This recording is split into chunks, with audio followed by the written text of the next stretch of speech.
Olá, boa noite, cheguei, professor Michel Silva, para mais uma aula. Hoje, hashtag 28. Já são 28 aulas do nosso curso gratuito de psicanálise. Então, fala para mim aí, logo de começo. Primeira pergunta, qual o seu nome, qual a sua cidade, escreve aí para mim, e qual a sua aula de hoje? Por que eu pergunto isso toda semana? Porque toda semana chega alunos novos. Você que assiste sempre a live, a última aula bateu 40 pessoas assistindo.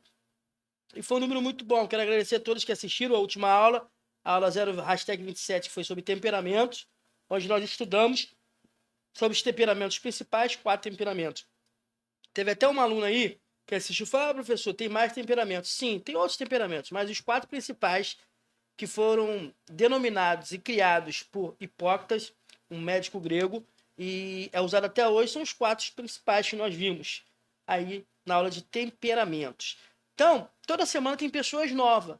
Escreve para mim o seu nome, sua cidade e qual é a aula hoje. Exemplo, se você está na sua primeira aula, você bota: professor, estou na primeira aula. Mesmo sendo a 028, 028 não, hashtag 28, você está na primeira. Ah, estou na segunda, terceira, 20ª, quinta. Lembrando que você está aqui no curso de psicanálise gratuito do Instituto Humaniza. Para quem não me conhece, está chegando agora, claro que você já deve ter visto essa cara gorda, essa barba vermelha aí pela internet, no YouTube, pelo Facebook, Instagram. Mas sou o professor Michel Silva, especialista em psicanálise clínica institucional, CEO da Sociedade Psicanaliticamente Renovada e um dos coordenadores aqui junto com o time do Instituto Humaniza.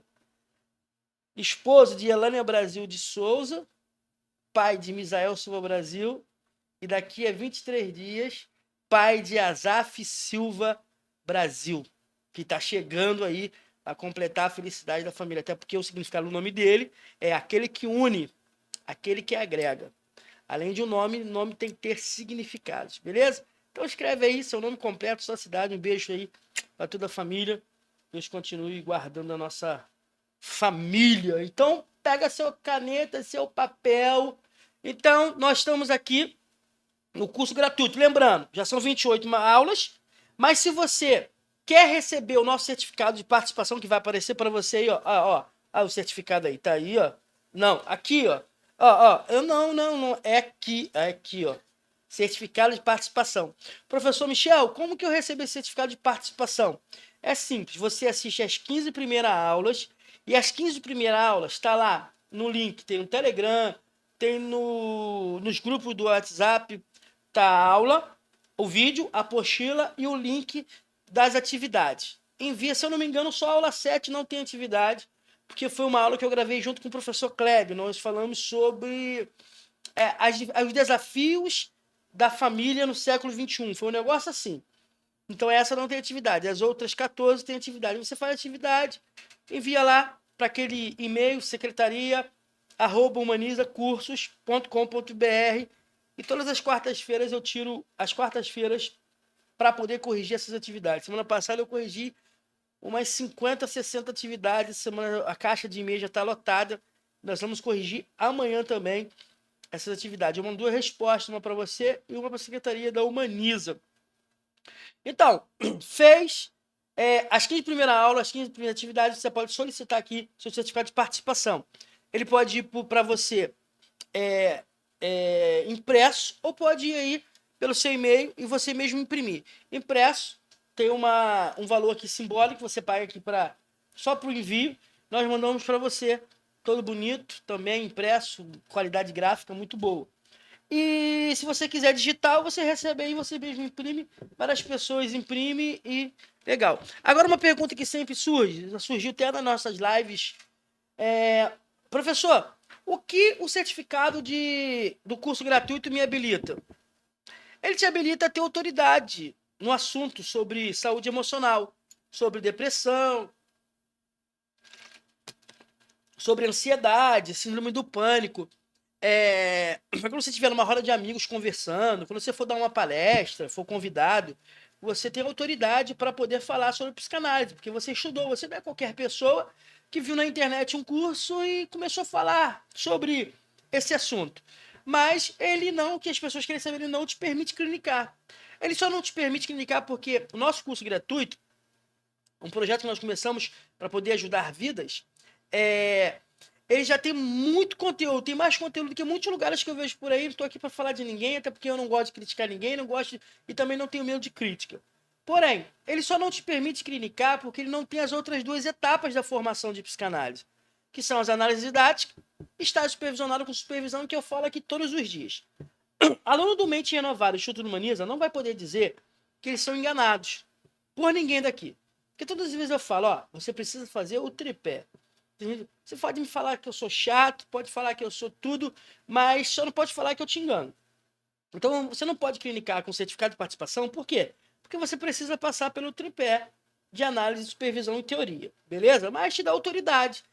Para isso que serve o curso. Então, o curso gratuito foi criado para quê? Para te dar ferramentas, para você se autoconhecer e para te dar ferramentas para ajudar outras pessoas. E também te incentivar a vir estudar psicanálise. Por exemplo, eu quero alcançar 100 mil pessoas. Estamos chegando. Vamos bater 100 mil pessoas. Mas como? Com os atendimentos gratuitos lá do Instituto, lá do Clube Mente Renovada, que a doutora Yara cuida lá com o maior carinho. Ela seleciona as pessoas, ela faz a triagem, manda para os doutores, ela recebe os relatórios dos doutores.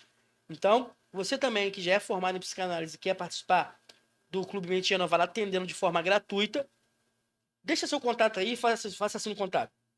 Eu quero atender de forma gratuita. E eu vou mandar para a doutora Yara, ela vai entrar em contato com você, vai te dar todos os trâmites para você nos ajudar. Temos sempre uma fila de espera, está sempre atualizada. A última estava 40, esses dias 30 pessoas esperando, e nós estamos querendo quebrar essa lista de espera aí, mas você vai ser atendido por alguém do Mente Renovada. E detalhe, vai ser atendido por alguém do Mente Renovada. Nós não cobramos valores por essas consultas, tá? Nós não temos outro projeto a não ser o Clube Mente Renovada. Não adianta vir assim, eu estou participando do projeto Mente Lúcida. Estou participando do projeto Mente Brilhante. Não, nós não estamos apoiando ainda outros projetos. Iremos apoiar outros projetos. O único projeto que o Mente Renovada apoia está junto com o Instituto Humaniza, que é a mantenedora de tudo isso, e também o School Mentor, que é a escola de mentores do professor Eduardo Maciel, que faz parte do nosso time aqui do Humaniza, tá bom? Então, é para isso. Hoje, nós vamos para a aula #28. Pega a sua caneta, pega seu tablet, pega seu computador. Hoje em dia, quase as pessoas não usam caneta, né? Elas usam tablet, smartphone, iPhone, essas paradas toda doida aí de tecnologia. Hoje eu quero falar com vocês uma aula bem interessante. E você vai ver que aqui nós damos aula de verdade, aula com vontade, aula com desejo, aula com T maiúsculo, tá? Beleza? Para não ser processado. Então, você está aqui. A aula que eu vou ministrar hoje aqui é a mesma aula que vai estar no portal, onde é o curso completo, o curso de formação em psicanálise. Nós vamos falar sobre a teoria psicanalítica. A matéria é teoria psicanalítica e contribuições de Wilfred Bion. Eu sou fascinado nesse psicanalista, é um psicanalista contemporâneo. Eu sou fascinado nas teorias dele. As teorias dele é muito interessante e as teorias te ajudam muito na prática psicanalítica. Então vem comigo, show, bota aí assim, hashtag, vamos começar. Vou esperar você escrever. Eu tô dando um tempo explicando para ver as pessoas chegarem, já mandaram mensagem aqui para mim que estão chegando, e vamos que vamos. Coloca aí, hashtag, vamos iniciar, professor Michel. Vamos lá? Aula de hoje, teoria psicanalítica, contribuições de Wilfred Ruprecht Bion. O meu inglês está sendo trabalhado ainda, está sendo forjado o meu inglês. Mas vamos lá. Quem foi Bion, mais famoso, conhecido como Bion? Quem foi? Vamos dar aí a biografia dele. Nasceu no dia 8 de dezembro de 1897, em Muttra Punjab. Meu Deus, na Índia. Muttra Punjab, na Índia. Faleceu na Inglaterra em 1979. Alistou-se no exército inglês por ocasião da Primeira Guerra Mundial, onde permaneceu por 2 anos, recebendo altas condecorações. Durante a Segunda Guerra, casou-se com a atriz Betty Jardine, que morreu quando a sua filha nasceu em 1945. Após o falecimento da esposa, Bion se casou pela segunda vez com a francesa. Desta união, nasceram 2 filhos. Francesca influenciou sua carreira e lhe acompanhou até o fim de seus dias. Essa é a biografia de Bion, Wilfrid Ruprecht Bion. Vamos para o início da sua carreira como psicanalista. Início da carreira de Bion. Está aí, estamos falando da biografia dele ainda. Início da carreira. Em vários momentos de sua obra, Bion ele é influenciado pelos princípios filosóficos de Kant, um grande filósofo, Kant. Esses princípios se mostram principalmente nos conceitos, e Bion fala muito disso, os conceitos da valorização, da relação humana, ética e a relação médico-paciente. Então, Bion, ele era um amante da filosofia, ele era um amante, quem é amante da filosofia, quem sabe o significado de filosofia, sabe. Filo, amigo, Sofia, sabedoria. Então, amigos da sabedoria. Deve ser por isso que estão querendo tirar, ou já tiraram, né, do ensino médio, a filosofia, para que jovens nenhum sejam amigos da sabedoria. Quanto mais jovens, desinformados, alienados e fazendo TikTok o tempo todo, é melhor para que eles não reivindiquem os seus direitos. Mas não estou falando de política, volta para cá. Então, por gostar muito de filosofia, ele valoriza muito essa relação humana, a filosofia, a ética, a relação médico-paciente. Bion se interessa pela psicanálise quando faz análise com Hickman, que foi analisando... Olha, preste atenção, não estou falando de qualquer um. Estamos falando de um grande psicanalista contemporâneo e que tem história. Ele foi analisado, ele fez análise com Hickman. Quem foi Hickman? Foi analisado de Freud.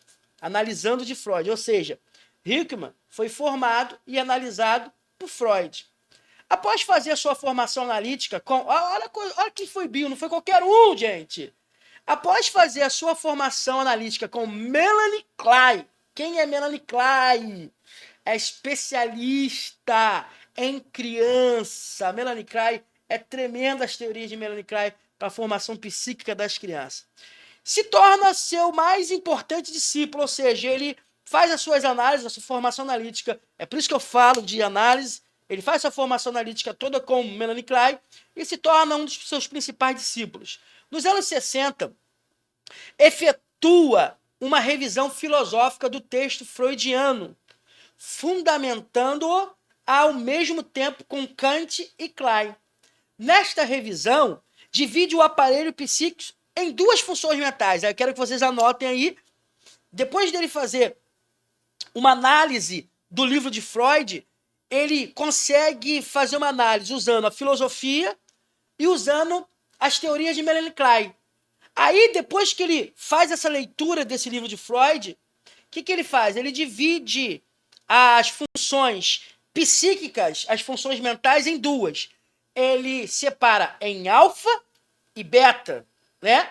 Então, assim denominadas para evitar a acumulação de significados que o nome específico traria consigo.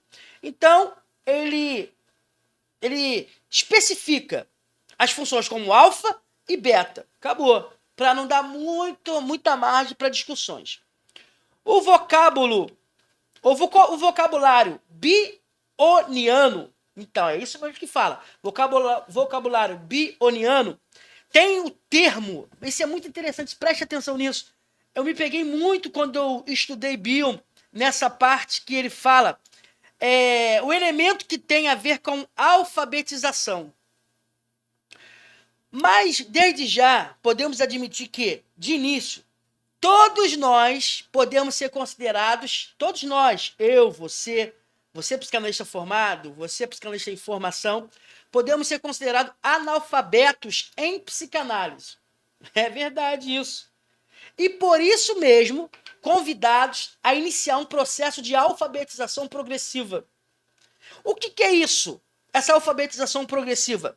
Isso quer dizer que na psicanálise, todos os dias você aprende mais. Quando Bion fala de elementos, quando ele fala de alfabetização, ele está querendo dizer o quê? Que o psicanalista, todos os dias, ele está no processo de alfabetização. Como que é esse processo? Um processo de cada dia você aprender uma coisa nova. Cada dia você tem um insight novo, cada dia você tem uma visão nova, cada dia aparecem novos livros, sabe? Sempre vai ser levantado psicanalistas contemporâneos, tudo partindo da teoria freudiana. E nós temos outras escolas também, Laciana, escolas de Melanie Klein, temos escolas de Bion, tem pessoas que usam muito Bion. É por isso que aqui nós analisamos as contribuições psicanalíticas, as contribuições de cada psicanalista que foi importante para essa área. Então ele falou isso. Nós podemos nos considerar na psicanálise analfabetos, porque estamos num processo de progresso. Dessa forma, ficamos bem à vontade. Tanto mais que esta não deixa de ser uma atitude muito bioniana, no reconhecimento da nossa própria ignorância. Bill falou uma expressão assim em conferência. Essa expressão muito legal, preste atenção. Tá aí, você vai adquirir depois na apostila. Olha o que ele falou. Reconheço 2 tipos de ignorância. A do falso sábio, que sabe, e a do verdadeiro sábio, que sabe que não sabe. Pô, olha a frase de Bill. É por isso que ele era amante da filosofia. Ele filosofava sempre, ele sempre jogava essas pérolas. Olha o que ele fala. Eu reconheço 2 tipos de ignorância. Primeiro, a ignorância do falso sábio que acha que sabe. E isso tem muito hoje. E do verdadeiro sábio que não sabe. Aquilo se sei, eu não sei. Né? Às vezes, eu dou aula assim, você me pergunta algo. Se eu souber, eu vou te responder. Se eu não souber, eu vou pesquisar para te falar. Eu não sou o detentor de todo conhecimento. Eu sou apenas um mediador. Eu vou mediar a pessoa, o meu aluno, o meu mentorado até o conhecimento. E eu não tenho estrutura. Eu sempre falo em todas as minhas aulas, quem é meu aluno sabe. Eu não tenho estrutura emocional, estrutura física, estrutura psíquica, nem financeira para esgotar assunto nenhum.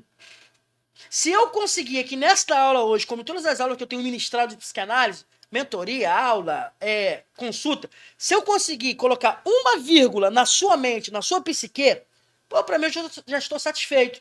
Porque com essa vírgula você segue. Eu tenho um curso aqui, ele vai voltar, porque pela pandemia nós paramos. Um curso de auriculoterapia e florais de Bach, que são técnicas alternativas para que o psicanalista possa usar. Aurículo é aquele tratamento através do pavilhão auricular, né? Que a medicina chinesa, é uma medicina chinesa, uma arte chinesa.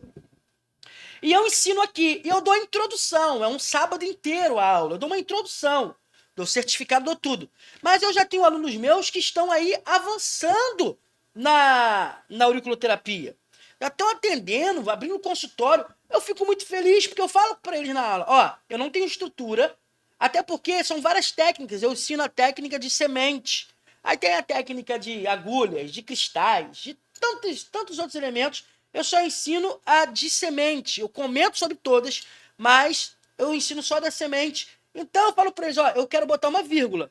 Estrutura emocional, física, psíquica e financeira para encerrar assunto eu não tenho. Mas se eu colocar uma vírgula e vocês seguirem, eu estou satisfeito.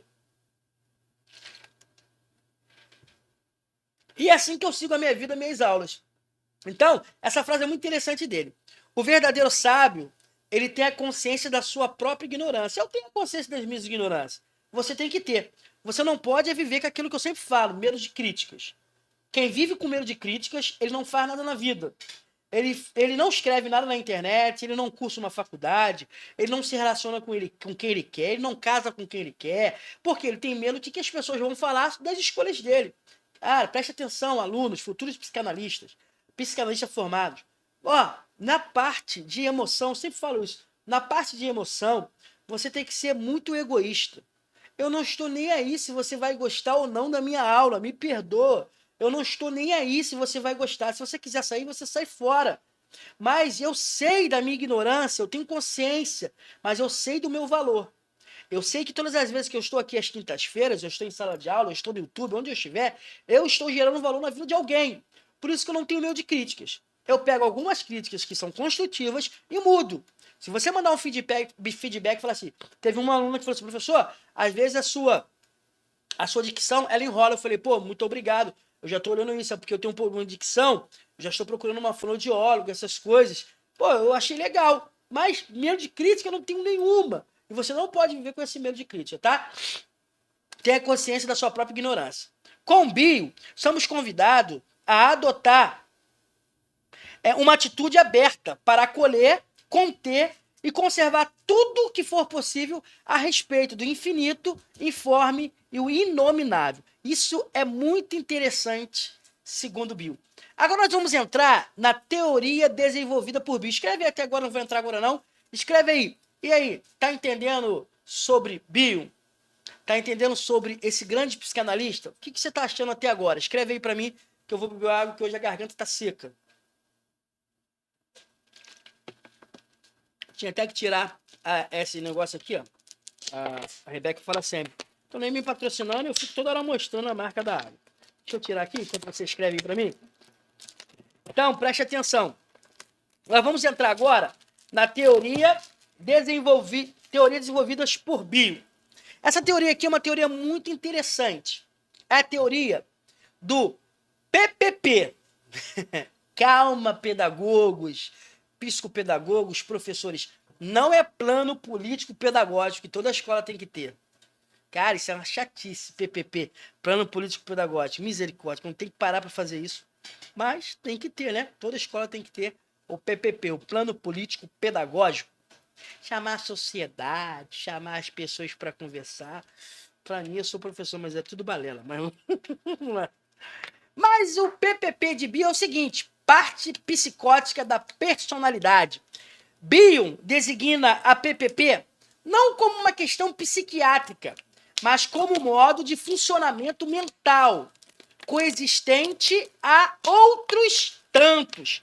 Assim, todo paciente psicótico tem uma parte neurótica em sua personalidade. Os neuróticos também têm uma parte psicótica oculta. Então, uma das teorias importantíssimas de Bill é essa parte psicótica da personalidade.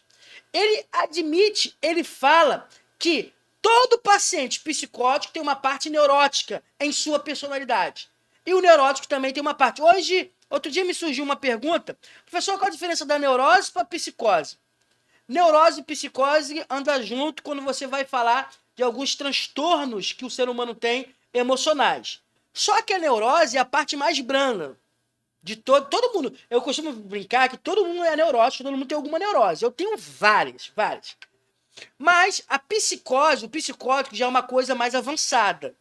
Aí já tem que ter uma intervenção psiquiátrica, tem que ter remédio, tem que ter tudo isso, tá beleza? Então vamos lá, vamos às características básicas que estão presentes na PPP. E as características são, primeiro, fortes pulsões destrutivas com predomínio da inveja e da voracidade. Olha só. Segunda característica, baixa tolerância às frustrações no lugar de modificá-las. Mais uma, as relações interpessoais mais íntimas são caracterizadas pelo vínculo de sadomasoquista. Ou seja, a interpessoal, o que é interpessoal? Quando você tem aquela ligação com a pessoa. As mais íntimas é uma característica do psicótico. As mais íntimas é caracterizada por vínculo sadomasoquista. Aquele negócio de fazer a pessoa sentir dor, aquilo tudo. Teve um livro aí muito doido, eu não li e não assisti, parece que teve filme também. Não sei tantos tons de cinza. 50 tons de cinza. O time tá falando aqui 50 tons de cinza.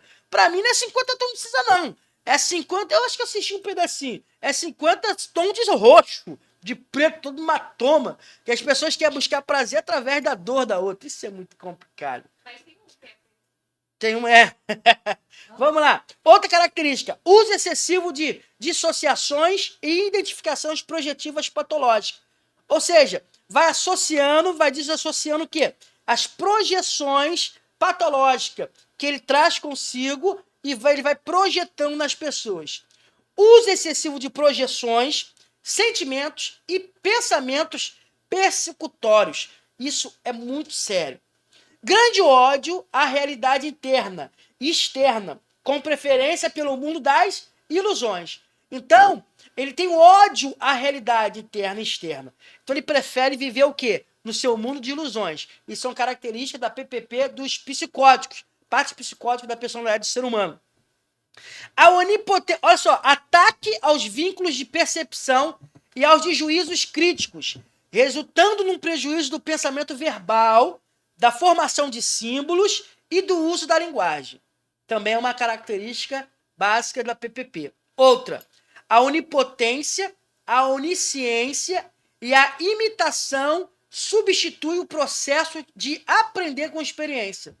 O orgulho dá lugar à arrogância. O desconhecimento leva à estupidez. E a curiosidade se transforma em intrusividade.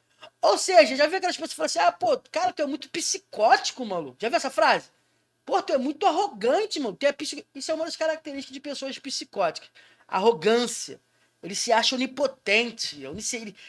Onisciência, ele tem todo o poder, ele tem toda a ciência, ele sabe tudo, ele é o cara. É como fala por ele se acha o da galáxia. Não vou falar o que é o princípio, mas ele se acha o da galáxia. É o Capi, né? O Capi de trás pra frente. Igual os grafiteiros, né? Falam de trás pra frente. É o Capi da galáxia. Ele se sente tanto da galáxia, mas vamos lá. Outra característica, a pouca capacidade de discriminação leva a uma confusão entre o verdadeiro e o falso. Tanto o próprio self como do que está fora. Entendeu? Então, essa é uma outra característica também. Essa capacidade de discriminar, a confusão entre o verdadeiro e o falso. Entre a própria self, a própria imagem. Ele não sabe o que é verdadeiro e o que é falso. Faz essa confusão. Mais uma, a fuga à verdade, prevalecendo a negação de distorções. Aí vem as camuflagens, omissões ou mentiras deliberadas. Isso é a PPP, é a parte psicótica da personalidade das pessoas psicóticas. Isso é muito interessante, você psicanalista saber, você futuro psicanalista, e você psicanalista incluir também nas suas teorias para observar as pessoas. Calma, não vai sair por aí dizendo que todo mundo é neurótico. Porque se eu for olhar, eu vou falar que a Duda é neurótica, é psicótica, que a Rebeca é psicótica, e eu sou um dos maiores psicóticos que existe na face da Terra. Beleza? Escreve aí, o que você achou sobre... Sabe que eu não gosto de dar aula sozinho? Sobre a PPP, parte psicótica da personalidade. Escreve aí, vou esperar você escrever, e vou beber minha água de... Porque eu sou neurótico, toda hora eu bebo água.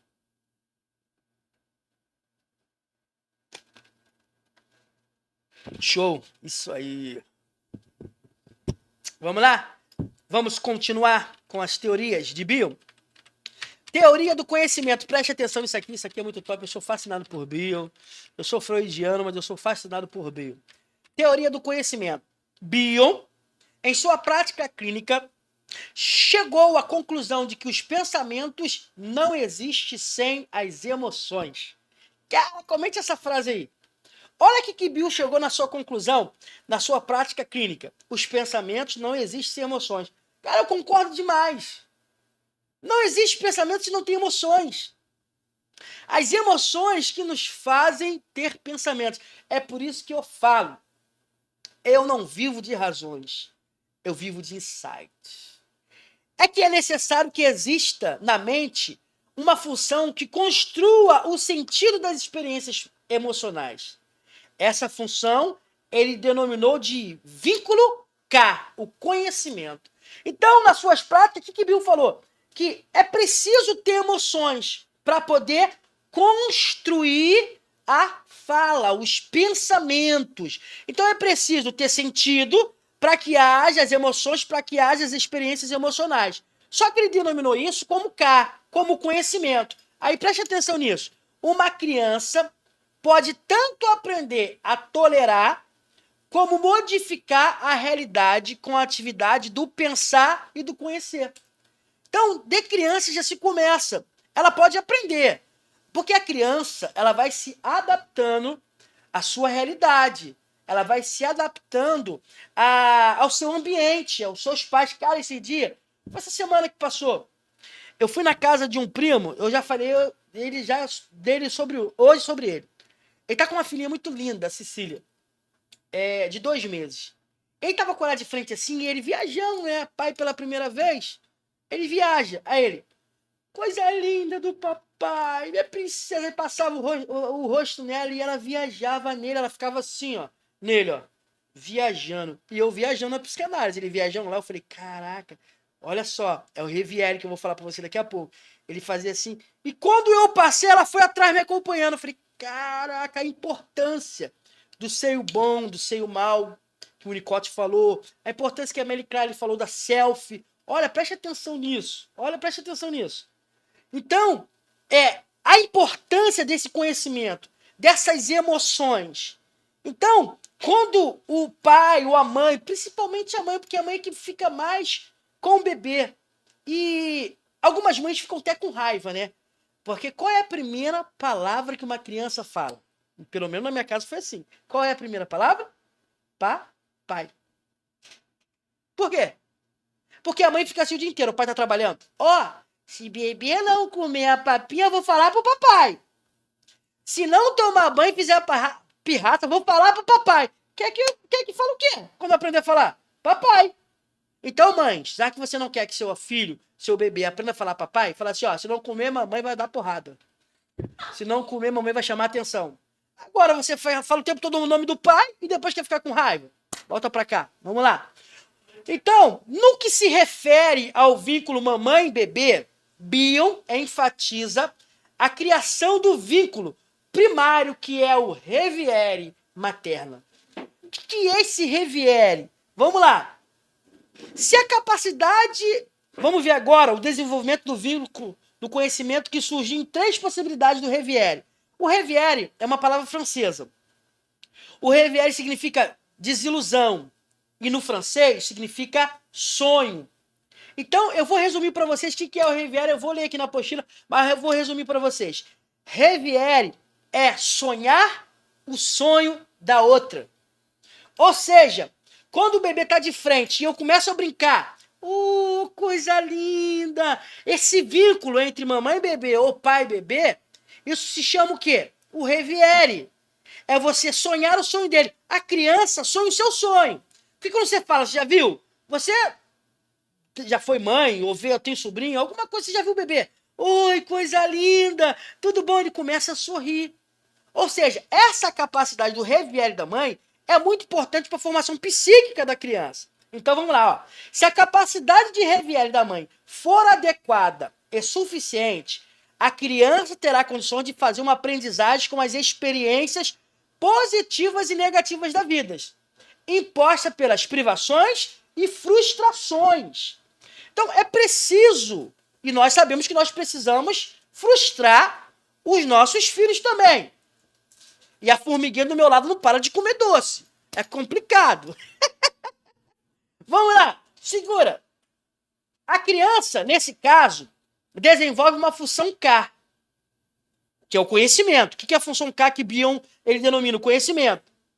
A enfrentar novos desafios em um círculo benéfico de aprender com a experiência, à medida que introjeta a função K da mãe. Pô, isso aqui é muito lindo.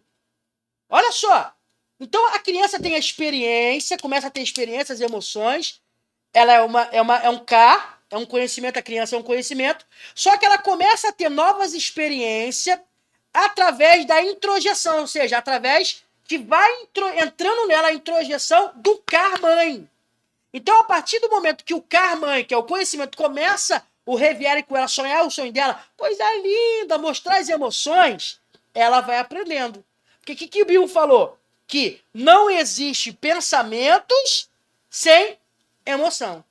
Então, a partir do momento que a mãe transmite as emoções para a criança, quando eu falo mãe, não fique com ciúme, pai, mas é a mãe que fica mais com o filho. Não tem para onde correr. Então, quando a mãe transfere essa emoção, que o K, conhecimento da mãe, vai por K, conhecimento da criança, isso dá com que da forma que a criança começa a aprender novas coisas através das emoções. E quando isso não existe, vai interferir na vida do adulto depois, sendo que a criança, que o adulto é filho da criança.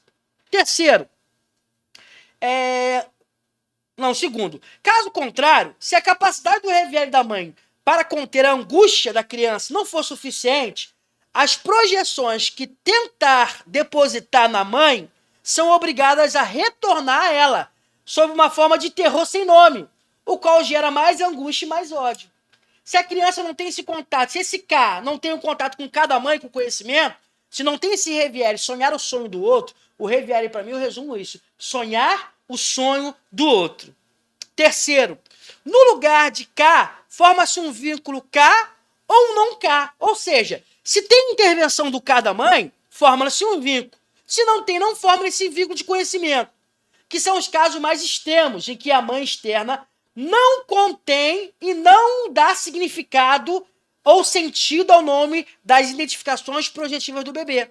O bebê faz tantas coisas, faz tantas projeções, e a mãe não está nem aí. Na parte externa não tem esse da mãe. Para analisar. Nós, psicanalistas, presta atenção, futuros psicanalistas, nós somos investigadores. Eu, quando vejo o bebê das pessoas, eu vou no lugar, eu fico olhando para as pessoas. A minha esposa até fala às vezes: você precisa tomar conta disso, que parece que você está observando a vida. Eu falei: eu não tomo conta não, eu estou observando mesmo.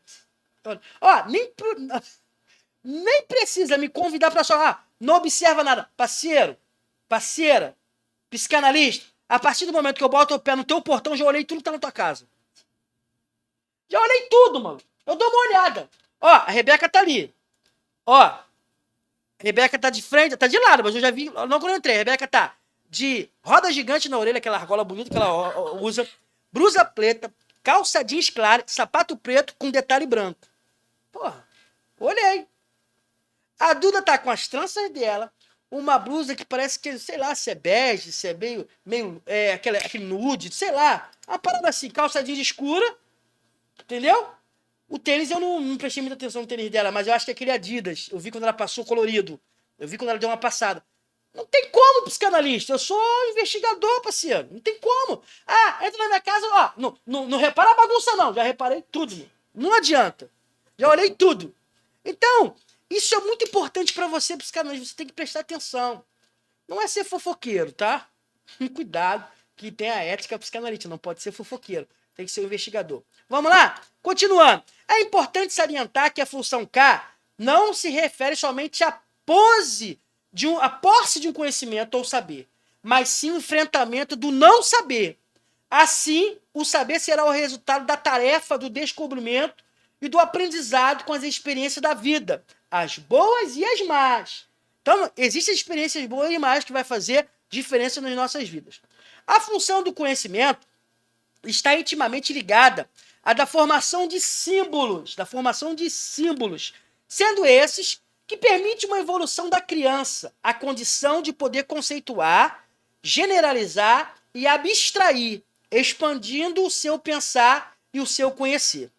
Para Bill, uma teoria é um produto de um processo de pensar e, simultaneamente, é uma preconcepção que espera realizações que se aproximem dela.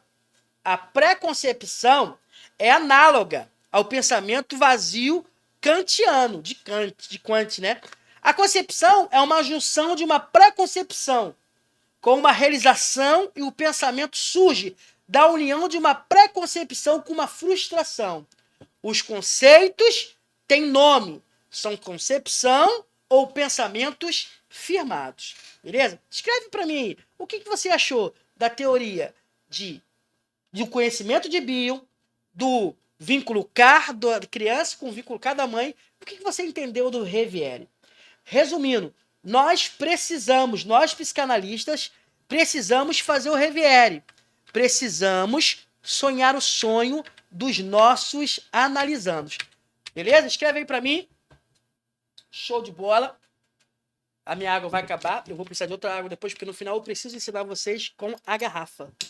Não saiam daí. Compartilhe essa aula com o maior número de pessoas para que outros psicanalistas possam também assistir essa aula.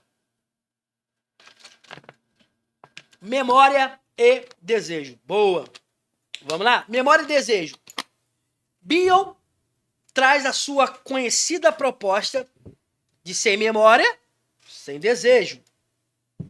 ancorado em vários pressupostos. Diz que, como registradora dos fatos acontecidos, a memória pode ser enganadora, pois é distorcida pela influência de forças inconscientes, e os desejos interferem na operação do julgar, pela ausência de mente, onde o mais importante é a observação, já que os desejos distorcem o julgamento, suprimindo o material a ser julgado. Olha o que Bill fala sobre sem memória, sem desejo.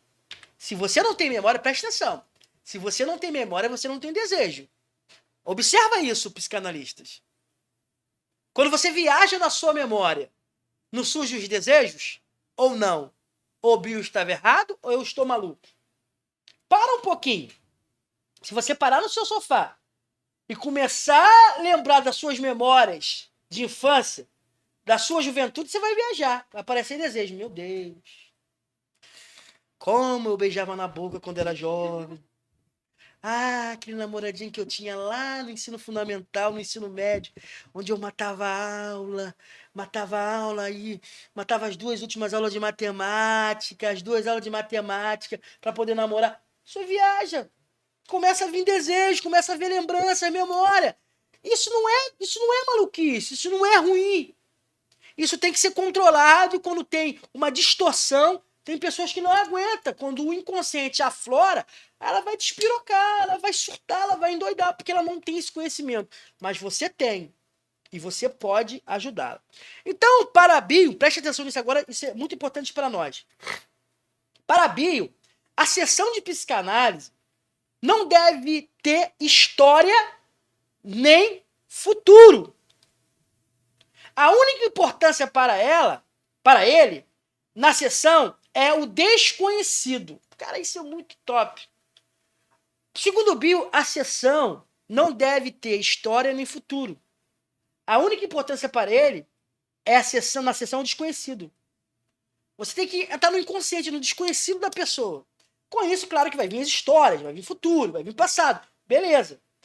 Ainda traz como sugestão para nós psicanalistas que não traga à memória as questões abordadas nas sessões anteriores, priorizando uma melhor concentração do que está acontecendo na sessão corrente. Isso é muito interessante.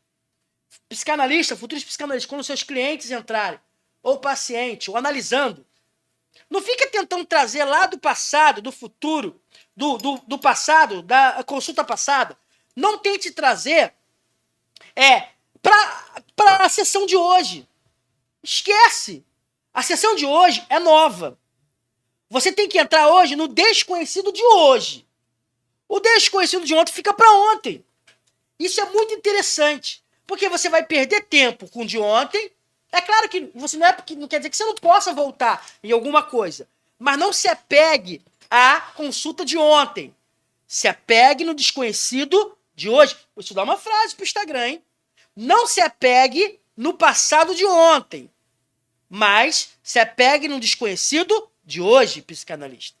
Então, em relação ao desejo, Bill diz que o psicanalista não deve apresentar desejo de fim da terapia, da semana ou do ano, assim como desejo de resultado de cura, ou mesmo de compreensão.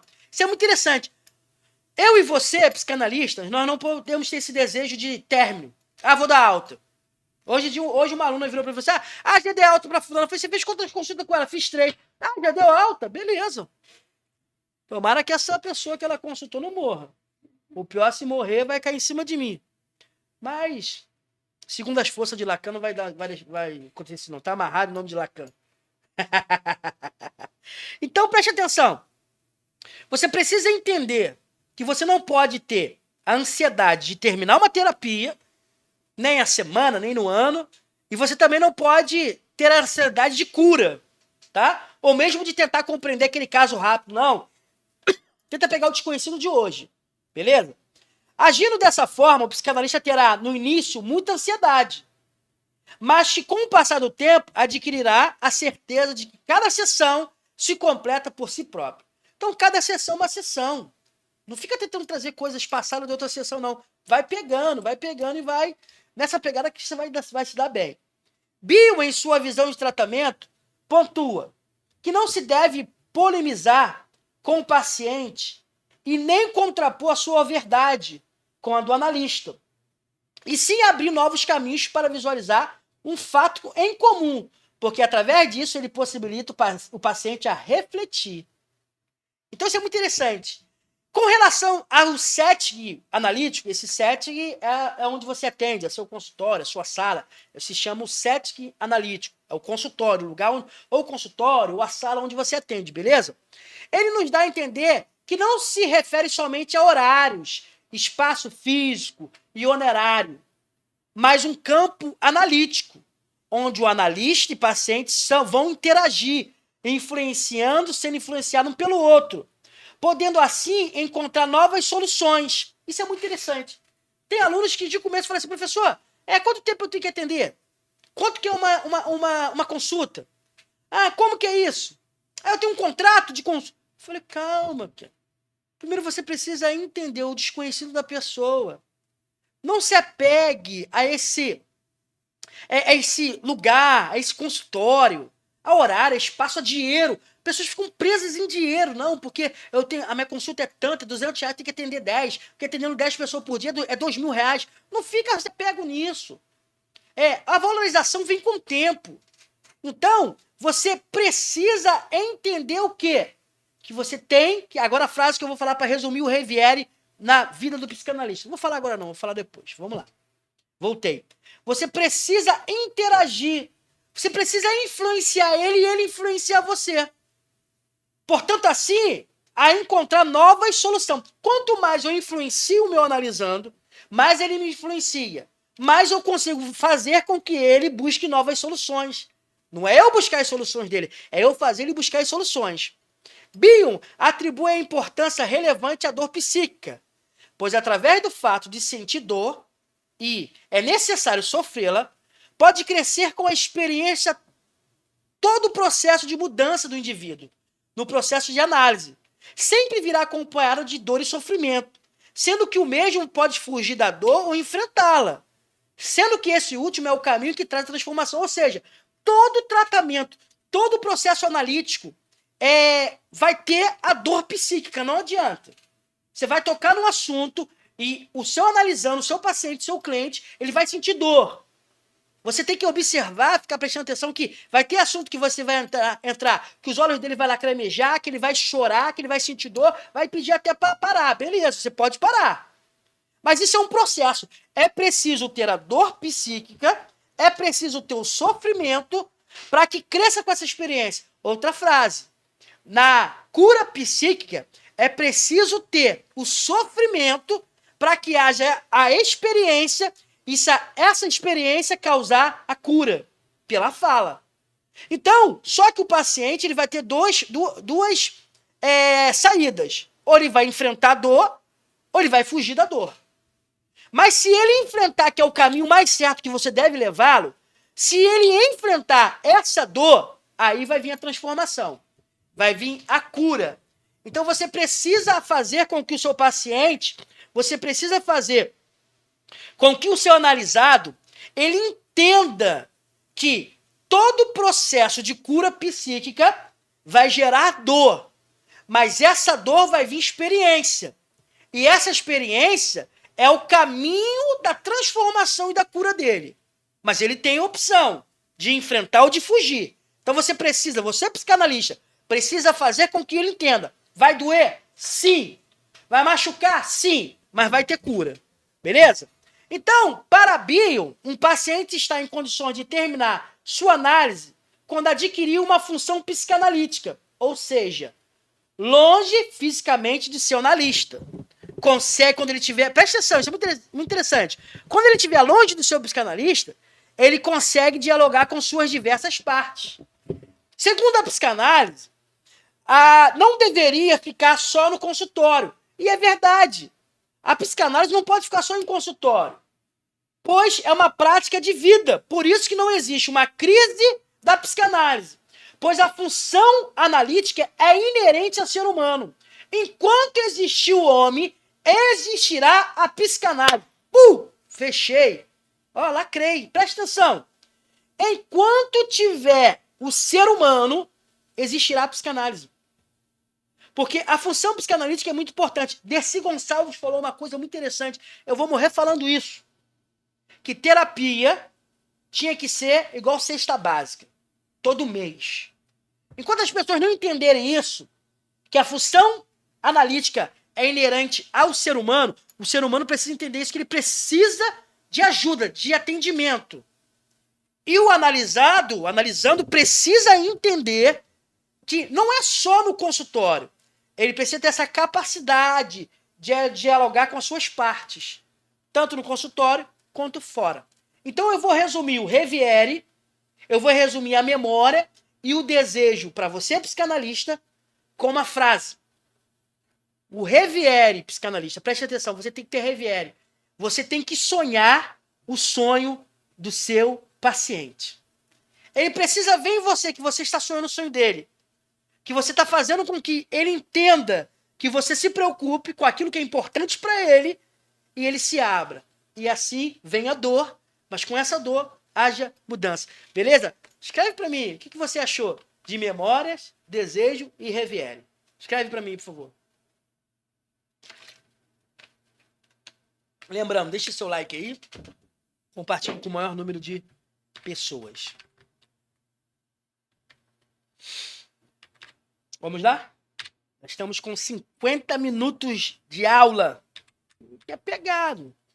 Não tem enrolação, não. Que aula, meu irmão. Não gostou, mete o pé. Tô nem aí. Vamos lá? Isso, beleza, gostei. Vamos para a função alfa e beta no pensamento em Bion. O conceito da função alfa foi formulado por Bion no início da década de 1960, com base nas exigências de sua clínica, associada à inadequação que, para ele, existiam nas teorias de Freud e de Melanie Klein. Ou seja, ele veio atualizando para ele e pediu novas considerações e abordagens epistemológicas. Então, ele começa a desenvolver novas técnicas, novas teorias através de Freud e Melanie Klein. Seu desenvolvimento ocorreu por meio do atendimento de pacientes considerados difíceis, como esquizofrênicos, neuróticos graves e dependentes químicos. Então, nos anos 50, combinando a um estilo característico, passivo de ser percebido desde suas investigações sobre o funcionamento mental, de grupos realizados nos anos 40. Então, ele foi um dos primeiros também, nós vamos falar, a fazer análise de grupos. Apesar de o trabalho com grupos e o conceito de função alfa não estarem diretamente relacionados em termos teóricos, de o primeiro representar uma via de abordagem psíquica diferente daquela do atendimento individual, é possível notar um vínculo implícito entre essas atividades, dado por algo de essencial no modo de Bion, de pensar e elaborar suas ideias. Esse modo levará autores como Donald Maltese a buscar nas diferentes facetas do estilo de Bion uma linha de inteligibilidade para seu método de exposição teórico e o objetivo subjacente a ele. Acredito que uma característica essencial dessa faceta seja o modo como a alteridade se apresenta em seu pensamento. Em linhas gerais, o conceito de função alfa representa uma qualidade da personalidade para lidar, de modo criativo e pessoal, com os dados de uma experiência emocional, que sem essa função permaneciam presentes, mas não assimilados pelo eu. Então, a função alfa na teoria de Bion é a primeira que... Calma aí. A função alfa na teoria de Bion, tá junto aqui, de uma experiência emocional que essa função permanece presente na função. É a primeira que predominantemente existe no aparelho psíquico. Ou seja, se o indivíduo tiver capacidade de tolerar frustração e a função alfa, que vai transformar as primeiras impressões emocionais, prazer, dor, em elementos alfa, estes últimos, sendo processado pela função alfa, abrirão passagem para os pensamentos oníricos, produção de sonhos, memórias e função de intelecto. Os elementos alfa é que darão origem ao que Bill chamou de barreira de contato, tendo a função de separar interno e externo, inconsciente e consciente, estabelecendo uma espécie de contorno de alguma forma, fornecendo ao sujeito uma sensação de integração. Ou seja, o que é a função alfa e a função beta para Bill? É a criança e a mãe. Ou seja, o alfa ele é influenciado pelo beta. E esse elemento que o alfa lança é que dará origem a essas barreiras de contato, tanto do mundo interno e do mundo exterior. Ou seja, esse contato que o beta faz com o alfa, aqui a mãe, com o beta e o alfa faz esse contato, é que vai mandar para ele informações tanto do mundo externo, tanto do mundo interno. É o inconsciente consciente. Fala o quê? Estabelece uma espécie de contorno, de alguma forma que vai mandando as sensações de integração, onde vai integrando.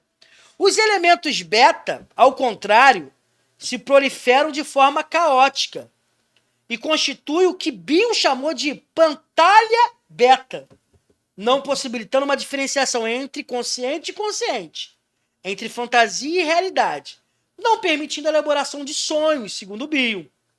Mostra que nos pacientes psicóticos prevalece a formação da pantalha beta, ou seja, não há essa interferência do alfa, não há essa interferência.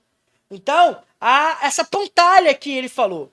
O pensamento adquire uma concretude ou uma dureza capaz de causar danos reais e precisam ser expulsos imediatamente. Não há possibilidade de simbolização. Então, referindo-se aos pensamentos que ainda não adquiriram um sentido tão pouco nome, Bill coloca que nos psicóticos predomina pensamento vazio. Por isso, nas situações de angústia, eles vêm acompanhando de um estado psíquico que ele chamou de terror sem nome.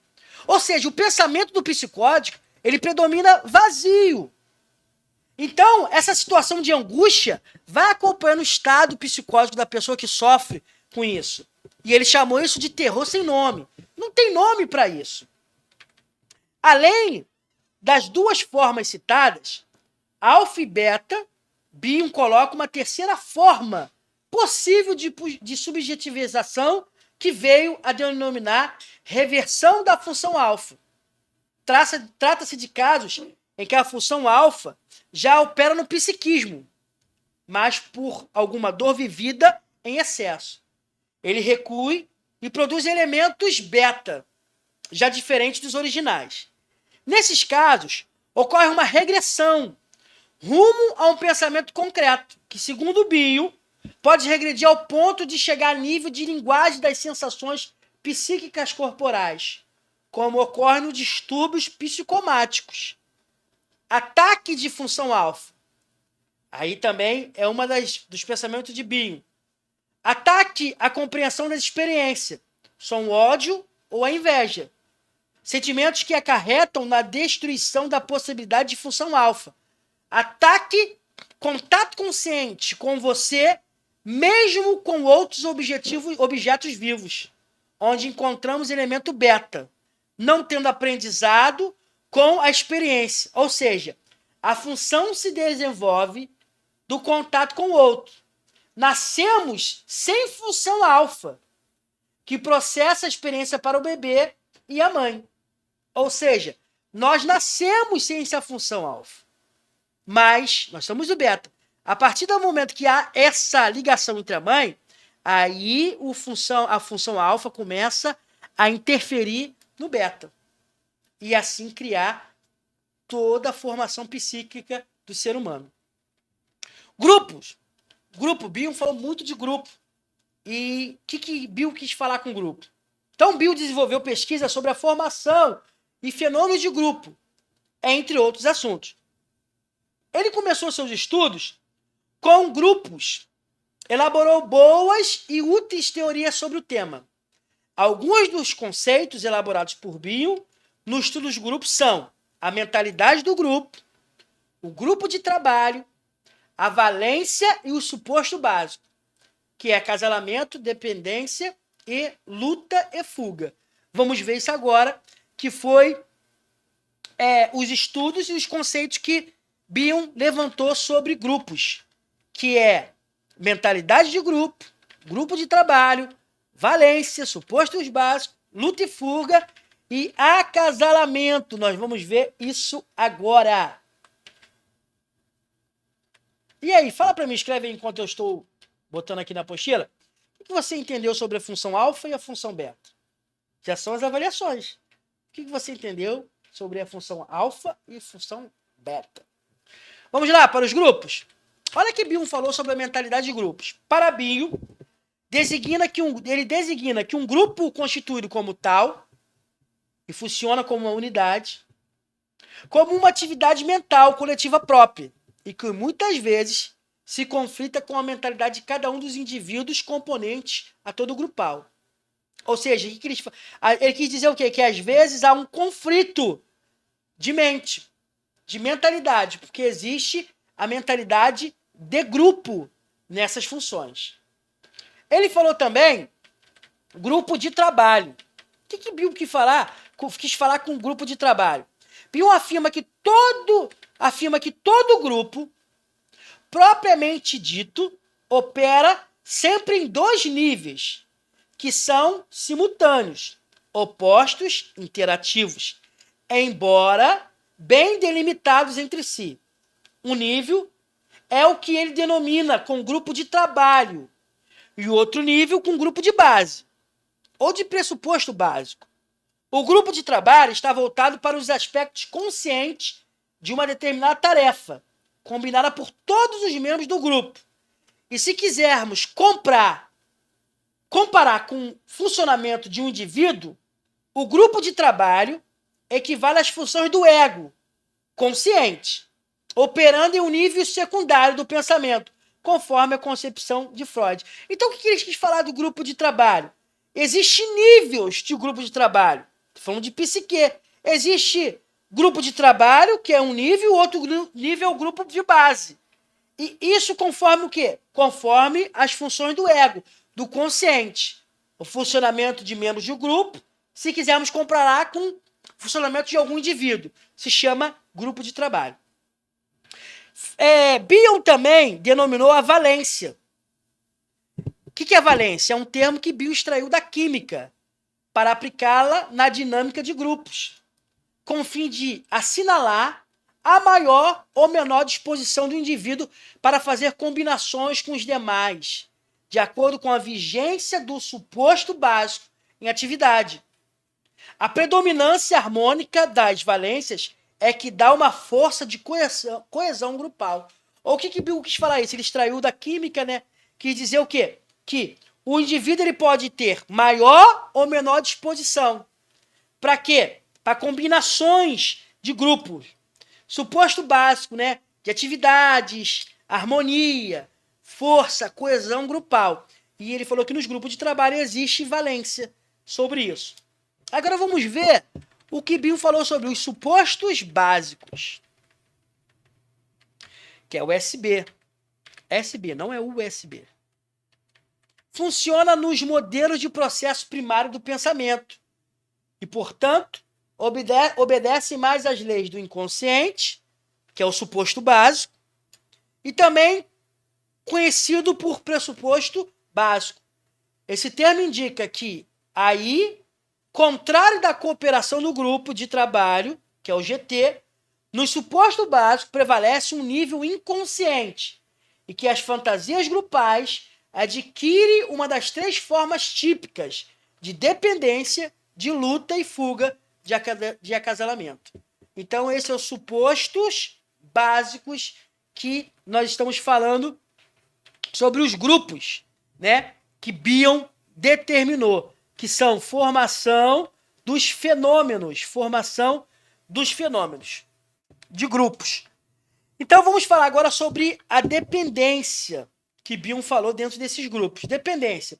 Esse termo refere-se à condição de uma grande dependência do grupo em relação ao seu líder, geralmente de características carismáticas. Designa o fato de que o funcionamento do nível mais primitivo de todo o grupal, necessita eleger um líder de características carismáticas, em razão da busca do recebimento da proteção, segurança e de uma alienação material e espiritual. Os vínculos com o líder tendem a adquirir uma natureza parasitária e simbiótica, mais voltadas para o mundo ilusório. Isso é muito interessante, isso é muito usado em grupos, né? Grupos religiosos, dependentes da religião, grupos, associações, tudo. O que acontece? Esses grupos sempre elegem um líder. E esse líder tem que ser carismático. Nós sabemos que existe três tipos de líder. Eu sempre falo isso. Existe três tipos de liderança. Existe a pessoa que lidera por força, né? Exemplo aí, Bin Laden e Saddam Hussein. Só que quem sempre lidera por força, uma hora ele vai cair. Uma hora ele morre. Você vê Hitler. Hitler é uma liderança de força. Uma hora morre. Existe outro tipo de líder. Aquele que lidera por dinheiro. Ou seja, ele compra as pessoas para estar ao seu lado. Então, se eu sou um líder que compra as pessoas, eu pago o meu funcionário R$10. E ele me segue porque eu pago ele. Vai chegar outro líder, vai pagar R$12 e ele vai embora. E existe o terceiro tipo de líder, que é aquele líder que lidera por admiração. Esse é o líder carismático. Se você lidera por admiração, as pessoas vão com você. Tudo que você falar, elas obedecem. Tudo que você falar, elas vão ouvir. Então, essa é a dependência de um líder, que vira um líder carismático. Mas esse líder carismático, ele promete proteção, ele promete segurança, alimentação material e espiritual. Os vínculos com esse líder tendem a ter uma natureza parasitória, ou seja, as pessoas viram parasita e simbiótica. Ou seja, Bion determinou o quê? Essa dependência que esses grupos têm de ter um líder. Agora temos a luta e fuga. Temos a luta e fuga. Alude a uma condição em que o inconsciente grupal está dominado por ansiedade paranoide. E por essa razão, ou totalidade grupal, mostra-se altamente defensiva e luta com uma franca rejeição contra qualquer situação nova de dificuldade psicológica. Ou eles fogem da mesma, criando um inimigo externo, a qual atribui todos os males e por isso ficam unidos contra esse inimigo comum. O líder requerido por esse tipo de suposto básico grupal deverá ter características paranoides e tirânicas. É o líder que lidera por força, né? Essa luta e fuga. E existe o acasalamento, que Bill falou de boicote, né? Consiste no fato de que o grupo espera que, conforme a primeira descrição de Bill, um casal do grupo gerará um filho, um Messias, né? Que será o redentor de todos. Posteriormente, o conceito desse suposto básico deixou de levar em conta o sexo dos indivíduos envolvidos. Daí a preferência pelo termo pareamento, né? Que é esse termo de parear, de juntar. Destarte a esperança messiânica do grupo pode estar depositadas em uma pessoa, uma ideia, ou um acontecimento, ou outras coisas, que vai e virá salvá-los e fazer desaparecer todas as dificuldades. Neste caso, o grupo costuma se organizar com defesas maníacas, e o líder desse tipo de grupo deverá ter características messiânicas de algum miticismo. É que eu falei, aquele que lidera por força, que lidera por dinheiro e que lidera por admiração. Beleza? Agora nós vamos para a nossa fase final. Vamos para a identificação projetiva e a relação contido e continente. Preste atenção nisso aqui, para a gente poder terminar. Preste atenção nisso aqui, isso é muito interessante. Isso aqui vai dar uma libertação muito grande para os seus pacientes, você psicanalista, você futuro psicanalista. Isso vai libertar você que é mãe, você que é pai, você que trabalha com pessoas. Preste atenção nessa relação contido e continente. Preste atenção. A relação contido-continente constitui um modelo e, portanto, essa interação ocorre mais no plano da fantasia que no do concreto. Mas preste atenção, depois eu vou concretizar isso. Isso não quer dizer, de modo algum, que lhe falte realidade, concretude e efetividade. Na tradição de Melanie Klein, é como se o jogo de projeções e introjeções funcionasse no nível concreto. É como se, ao mamar, o bebê realmente recupera-se boas as partes supostamente expelidas na mãe, tendo sido por ela digeridas e desenvolvidas e consertadas. Preste atenção. Em suma, a relação continente-contido funciona basicamente em termos de identificação projetiva. Não se trata de mero acrescimento, mas de alteração de essência. O outro é aquilo que se atribui. O mecanismo puramente psicológico opera segundo o princípio do prazer, ou seja, tem como finalidade evitar a dor. Ele tem essa finalidade, ele quer evitar a dor. Toda essa atividade se constitui num vínculo emocional, cujo tom predominante, característico, pode ser o amor, o ódio ou o conhecimento. Embora possam ocorrer infinitos matizes e variações. Embora possua efetividade suficiente para produzir resultados concretos, a identificação projetiva possui uma vantagem adicional. Ou seja, opera em níveis infraconscientes e, portanto, libera a pessoa da responsabilidade de seus atos.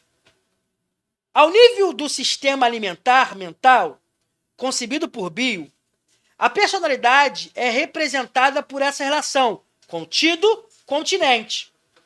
Os elementos habilitados para exclusão a qualquer objeto, fato ou percepção dos mesmos que se relaciona com frustrações, esforço ou culpa.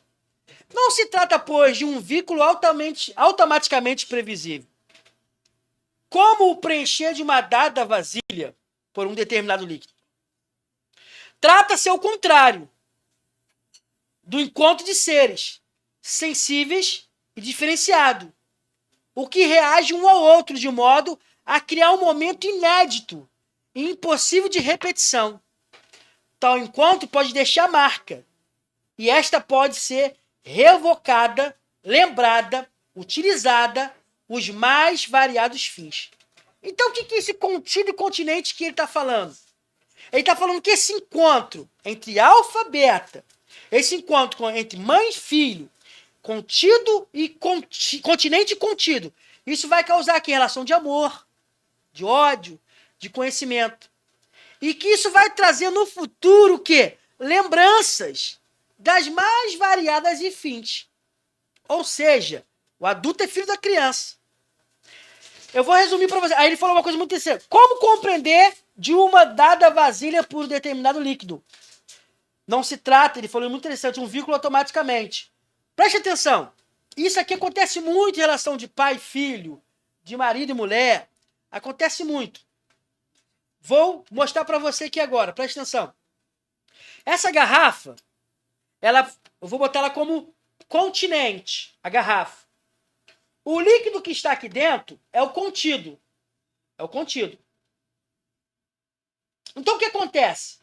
Essa relação entre o continente e o contido vai trazer experiências extraordinárias. Tanto boas, tanto ruins. Mas o que acontece hoje em dia é que o continente está tentando se enquadrar no contido. Aí está dando toda a distorção. Não. Você precisa fazer com que o seu paciente, o seu analisando, entenda que o contido precisa se enquadrar ao continente. Presta atenção, olha esse líquido. A garrafa é grande. O contido está o quê? Adequado a essa parte do continente. Me dá outra garrafa cheia aí, por favor. Essa aí. Olha aqui. Aqui já tem outro contido, cheio. Olha onde ele se adaptou. A todo o continente. Ou seja, preste atenção.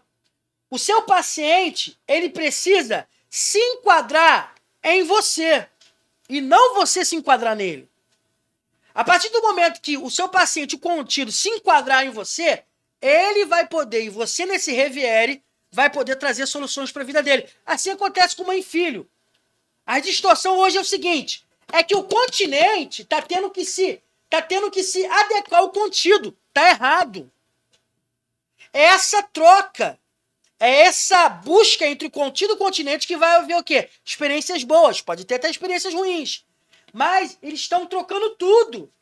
Então, o contido precisa estar dentro do continente. Então, faça com que seu paciente entenda isso. Entendendo isso, ele vai poder mudar muito o seu estilo e a sua vida emocional, sua saúde emocional, beleza? Escreve aí para mim o que você entendeu sobre contido e continente. Escreve aí para mim, que eu já estou partindo para a parte final. Escreveu? Beleza. É isso aí. Vou terminar a aula de hoje com uma fala de Bion. A fala é o seguinte: objetivo, preste atenção, psicanalista formado, psicanalista em formação e futuro psicanalista. Olha o que Bion falou. O objetivo de uma análise não é o de um paciente vir a ficar igualzinho ao analista. Preste atenção. Quando eu falo contido e continente, não quer dizer que o analista, o meu paciente tem que ficar igualzinho a mim, não. Até porque se ele ficar igualzinho a mim, ele vai ficar muito top, vai ficar top dos top. Mas não é isso que eu quero. Olha o que o Bill falou. O objetivo de uma análise não é que o paciente fique igualzinho ao analista e estar curado igualzinho ao seu analista, mas sim o de ele vir a tornar-se alguém que está se tornando alguém. Então, você, psicanalista, precisa pegar essas teorias de Bion e mostrar para o seu paciente que ele não precisa ser igual a ninguém. Que as pessoas ficam levando as suas responsabilidades. Muda de cena aqui, bota só meu rosto. Aí para mim, por favor, muda aqui de cena, bota meu rosto. Então, preste atenção. Olha o que o analista falou. Olha o que Bion falou. A cena aqui, troca a cena. Olha o que Bion falou. Eu não tenho que fazer com que o meu analisando, meu paciente, meu cliente, fique igualzinho a mim, não. Essa não é a função minha, sua, psicanalista. A função é que ele consiga ser igual a alguém. Ele se tornar alguém melhor do que alguém que ele chegou. É ele parar de mandar suas responsabilidades para os outros, é ele parar de jogar a responsabilidade nos outros e jogar nele, reconhecer as suas próprias responsabilidades. É a sua autorresponsabilidade. A partir do momento que você fizer o Reviere, sonhar o sonho do seu paciente, a partir do momento que você fazer ele entender o contido do continente, você vai fazer com que ele não fique igual a você, psicanalista, mas que ele fique igual a alguém que está se tornando alguém melhor. A nossa função é fazer com que os nossos psicanalistas, os nossos pacientes, se tornem pessoas melhores. Alguém melhor do que quando chegou até o nosso consultório. Beleza? Espero que você tenha gostado dessa aula. E agora eu vou colocar aqui um vídeo para você. Um depoimento, um vídeo aqui para você assistir esse vídeo. Se você assistir esse vídeo. Isso, diminui meu rosto. Vamos lá? Assiste esse vídeo aí, esse depoimento de mais um... Pode soltar. Mais um psicanalista veio para nossa sociedade.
Mostrando o seu certificado de autorização para clicar. Sua carteirinha de psicanalista. Tá vendo aí? Então você vem pra cá também, a sociedade psicanalítica, tá bom? Assiste aí, ó. Sociedade Psicanalítica Mente Renovada. Nós temos para você aí. Ó, formação Master em Psicanálise, aqui pelo Instituto Humaniza. Você tem autorização para clinicar, certificado. Recebe também sua carteirinha de psicanalista. E vai viver sua vida aí como psicanalista, tá bom? Corta para mim. E estamos chegando ao final da nossa aula. Escreve aí se você gostou ou não gostou dessa aula. Coisas que a gente pode mudar para que você cada dia mais interaja com a gente. Quero te convidar também a seguir lá o site do Instituto Humaniza. Coloca assim, Humaniza EAD, e lá você vai encontrar o blog do Psicanalista Super Sincero. O que é o blog? Lá tem artigos, tem assuntos diversos no nosso blog lá. E você também, psicanalista, pode enviar para a gente por e-mail. Você pode mandar para o humaniza@secretariacursos.com.br o seu artigo, com o seu nome, sua cidade, com a sua formação. E nós vamos postar, nós vamos colocar no blog lá do Super Sincero. Quero te lembrar também, diariamente nós estamos lançando quais os dias do corte? Nós estamos lançando cortes das nossas aulas. Qual os dias do corte? Terça e sexta. Terça e sexta. Tem corte que você assiste no YouTube, assiste no Instagram e beleza. Quero te convidar também a participar todas as terças-feiras da nossa live. Live do Psicanalista Super Sincero, tá? Onde eu respondo as perguntas sobre psicanálise, sobre curso, sobre qualquer pergunta que você fizer acerca de psicanálise, sobre a vida, tá bom? Então eu te espero na próxima terça-feira, na live do Super Sincero. Querendo se filiar à Sociedade Psicanaliticamente Renovada, só você deixar seu contato aí. Queiram também fazer a nossa pós-graduação em psicanálise ou a nossa formação master, deixa seu número aí, deixa seu nome, nosso time vai entrar em contato com você, o Thiago vai entrar em contato, a Rebeca vai entrar em contato com você aí, para que você venha fazer parte do nosso time, tá bom? Fique com Deus, fique na paz, beleza? É muito bom, sinto prazer estar aqui, dando aula, falando com vocês.